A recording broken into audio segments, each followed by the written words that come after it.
पूरे देश की निगाह बिहार की राजधानी पटना में होने वाले 18 दलों के महा विपक्षी एकजुटता पर टिकी होंगी। सबसे खास बात यह है कि इन तमाम दलों के बीच सबकी नजरें अरविंद केजरीवाल यानी कि दिल्ली के मुख्यमंत्री पर होंगी, क्योंकि कांग्रेस के साथ आम आदमी पार्टी की ये मीटिंग कैसे होगी, ये एक बड़ा सवाल है। लेकिन नीतीश कुमार हैं, नीतीश कुमार ने एक बड़ा अभियान चला रखा है भारतीय जनता पार्टी मुक्त देश बनाने का। तो इस अभियान में कैसे ये जो मीटिंग होगी वो कैसी होगी, और अरविंद केजरीवाल मीटिंग के एक दिन पहले यानी कि 22 जून को ही पटना आ जाएंगे। अरविंद केजरीवाल के इन तमाम प्रोग्राम के साथ साथ कुछ खास बातों पर बात करने के लिए हमारे साथ हैं पंकज प्रियदर्शी जी, जो कि आम आदमी पार्टी के प्रवक्ता भी हैं। तो सबसे पहले तो सर आपका न्यूज वाचकों पे बहुत बहुत स्वागत। बहुत बहुत धन्यवाद आपका। आपके दर्शकों को भी मेरा नमस्कार। पहला सवाल यही है कि ये सच में यकीन के साथ कह सकते हैं कि अरविंद केजरीवाल आ रहे हैं? हाँ, बिल्कुल आ रहे हैं। अरविंद केजरीवाल हमारे नेता, आम आदमी पार्टी के राष्ट्रीय कन्वीनर, वो आ रहे हैं। साथ में हमारे पंजाब के मुख्यमंत्री भगवत मान जी और हमारे राज्यसभा के सांसद आदरणीय संजय सिंह जी, सभी लोग आ रहे हैं कल। और पटना में हम सब लोगों ने स्वागत की एक तैयारी की है और पटना की धरती पे पहली बार सब लोग आ रहे हैं, तो हम सब लोग स्वागत करने के लिए तैयार हैं। बिल्कुल, अलग अलग जगह पे जो बैनर पोस्टर भी लगे हुए हैं अभी भी, लेकिन लोगों को यकीन नहीं हो रहा कि आम आदमी पार्टी कांग्रेस के साथ, कांग्रेस आम आदमी की पार्टी के साथ झूमेंगे घूमेंगे गाएंगे हम, वाइल्ड वाली वाटर पार्क जाएंगे हम। झूमेंगे घूमेंगे गाएंगे हम, वाइल्ड वाली वाटर पार्क जाएंगे हम।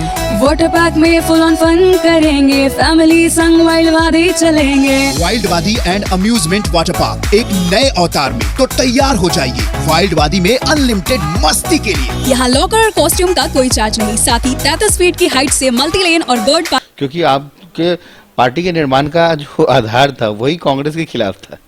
नहीं, यहाँ कांग्रेस का सवाल नहीं है। यहाँ जो नीतीश कुमार जी ने एक पहल किया है पूरे हिंदुस्तान में जा करके कि भारत के अंदर जो सत्ता विरोधी, जो केंद्र सरकार के विरोधी दल के जो नेता हैं, उन सभी को उन्होंने आमंत्रित किया है। तो विपक्ष की जितनी सारी पार्टियां हैं वो सभी के जो गणमान्य नेता हैं वो आ रहे हैं।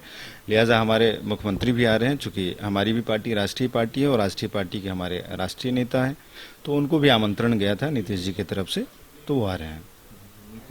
और एक दिन पहले आ रहे हैं। बिहार को हालांकि बहुत अच्छे तरीके से जानते हैं अरविंद केजरीवाल, देश को भी बड़ा अच्छे राजनीतिक मूड जो है वो भाफने लगे हैं। क्या लगता है कि 2024 में बीजेपी के खिलाफ ये जो महागठबंधन है एक बैठ पाएगी एक तरीके से? देखिए, भारत की जनता, देश की जनता पिछले 9 वर्षों के भाजपा के शासन से और मोदी जी के कार्यप्रणाली से बिल्कुल ऊब चुकी है, फ्रस्ट्रेटेड हो गई है।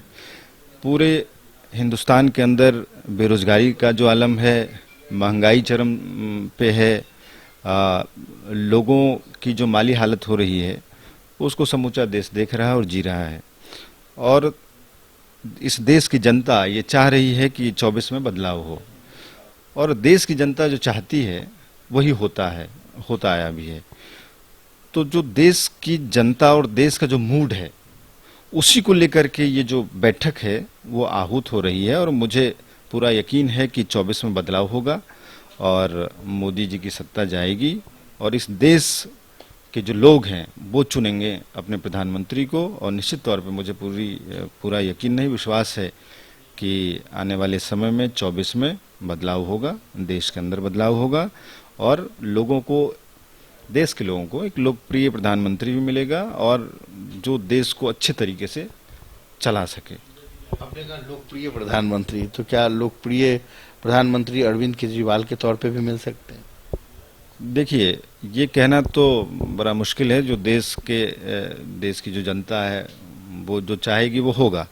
लेकिन चूंकि मैं जिस पार्टी का एक कार्यकर्ता हूँ, निश्चित तौर पे हमारे नेता बहुत ही लोकप्रिय हैं और इसमें कहीं दो राय नहीं है कि सबसे कम समय में हमारी पार्टी राष्ट्रीय पार्टी बनी है और सर्वमान्य नेता है। तो निश्चित तौर पे एक कार्यकर्ता होने के नाते और सबकी इच्छा होती है कि उसका दल आगे बढ़े, उनके नेता आज मुख्यमंत्री हैं, कल प्रधानमंत्री बने, ये एक अलग चीज़ है। लेकिन अभी जो बैठक हो रही है वो बिल्कुल अलग तरीके की बैठक हो रही है। इसमें इस बात की चर्चा नहीं हो रही है कि प्रधानमंत्री कौन बनेगा, इस बात की चर्चा हो रही है कि जिस प्रकार से भारतीय जनता पार्टी और केंद्र की सरकार सीबीआई का, ईडी का, इनकम टैक्स का और तमाम एजेंसियों का जो दुरुपयोग कर रही है, जिस प्रकार से हमारे दिल्ली के अंदर जो अध्यादेश ला करके जो सुप्रीम कोर्ट के ऑर्डर को, संवैधानिक बेंच के ऑर्डर को जिस तरीके से अध्यादेश ला करके निरस्त करने का काम किया है और दिल्ली के जनता के अधिकारों को जो कुचलने का काम कर रही है भारतीय जनता पार्टी की सरकार,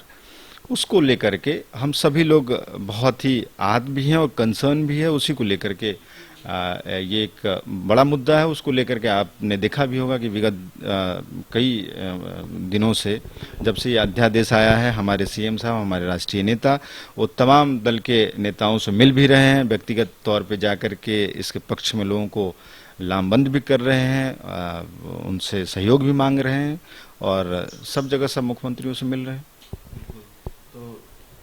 एक आखिरी सवाल चलते चलते कि सब कुछ अगर ठीक ठाक हो रहता भी है, सीटों के बंटवारे को लेकर क्या लगता है आपको कि कहीं ना कहीं फिर ये एकजुटता भंग हो सकती है?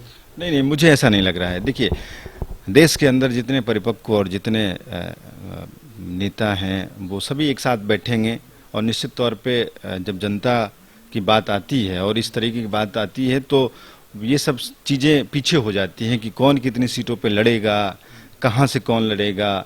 ये कोई बहुत बड़ा मसला नहीं है। मसला ये है कि जिस प्रकार का कुशासन केंद्र के अंदर चल रहा है और जिससे तमाम विपक्षी पार्टियों की सरकारों को जिस प्रकार से कुचला जा रहा है, उनके अधिकारों को छीना जा रहा है और जो एक स्थिति पैदा की जा रही है पूरे देश के अंदर, उससे तमाम विपक्षी पार्टी के नेता उनसे रोज दो चार हो रहे हैं। तो सवाल उसका है, सवाल है कि जब आम जनता के अधिकारों को आप कुचल देंगे तो लोकतंत्र बचेगा नहीं। तो लोकतंत्र को बचाने की ये लड़ाई है और इसी लड़ाई को हम सब लोग एक साथ मिलकर के लड़ना चाहते हैं कि वो संविधान बचे। बाबा साहब भीमराव अंबेडकर जी ने जो संविधान लिखा था उसको कुचलने का जो भारतीय जनता पार्टी का जो ये कोशिश है, उसको नाकाम करने के लिए ये बैठक हो रही है।